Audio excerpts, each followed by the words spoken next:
এই পর্নোগ্রাফিতে আসক্ত হওয়ার ফলাফলে কি হয়?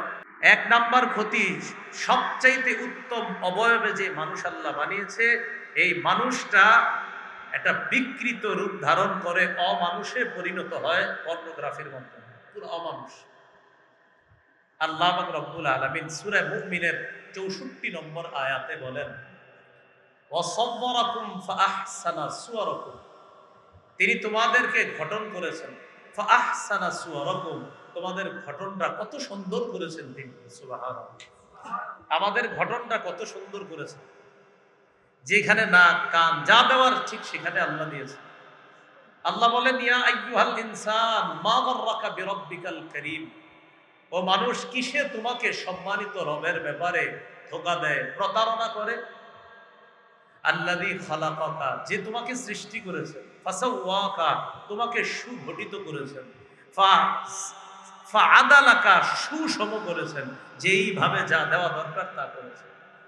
ফি আইয়ি সূরাতিন মা শাআ, যেই আকৃতিতে তিনি চেয়েছেন, রক্কাবাকা, তোমাকে সুন্দরভাবে আল্লাহ কত সুন্দর আকৃতিতে গঠন করেছেন। পর্নোগ্রাফির মাধ্যমে এই সৌন্দর্য যেটা আল্লাহ মানুষকে দান করেছিলেন, যে সর্বোত্তম মানুষ বানিয়েছি আমি সবচেয়ে সুন্দর আকৃতি দিয়ে, মুসলমানরা এটার মাধ্যমে অমানুষে পশুতে পরিণত হয়ে যায়, এটাতে আসক্ত হতে হতে। সূরা ৩-এর ৪ নম্বর আয়াত আল্লাহ বলেন, লাকাদ খালাকনাল ইনসান ফি আহসানি তাকওয়িম, আমি মানুষকে সৃষ্টি করেছি সবচেয়ে উত্তম অবয়বে।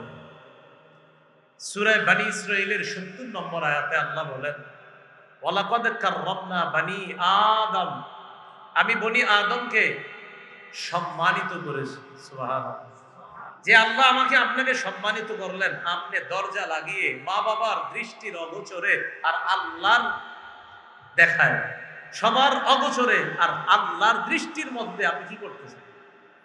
কেউ আপনাকে দেখতেছেন, আল্লাহ আপনারা দেখতেছেন। এটা আমাদেরকে পশুতে পরিণত করে দিচ্ছে।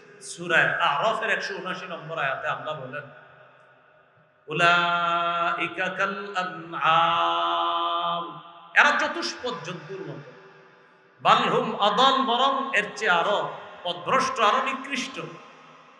উলাইকা হুমুল গাফিলুন, এরা গাফেল, এরা উদাসীন।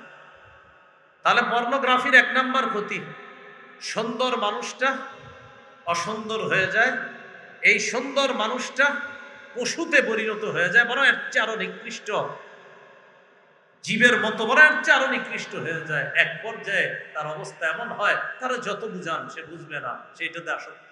এই যে গোপন গুনাহটা পর্নোগ্রাফি, এটার মূল টার্গেট কিন্তু মুসলমান। মূল টার্গেট, তাদের মূল টার্গেট মুসলমানের চরিত্র ধ্বংস করা।